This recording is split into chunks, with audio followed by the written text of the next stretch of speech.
પાદરામાં ધોધમાર વરસાદ પાદરાના મુખ્ય હાઈવે પાદરા જંબુસર હાઈવે પર પણ પાણી ફરી વળ્યા આવતા જતા લોકોને ભારે મુશ્કેલીનો સામનો કરવો પડ્યો હતો।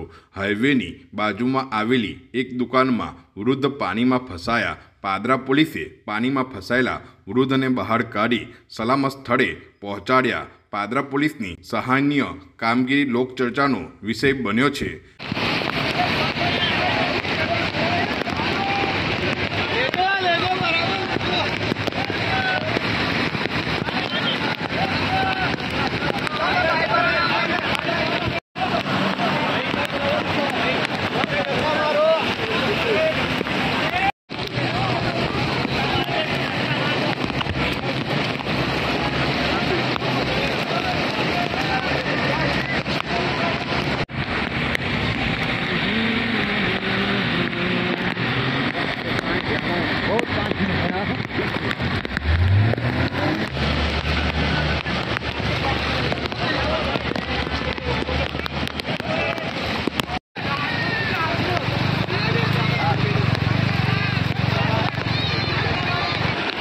Aquí no está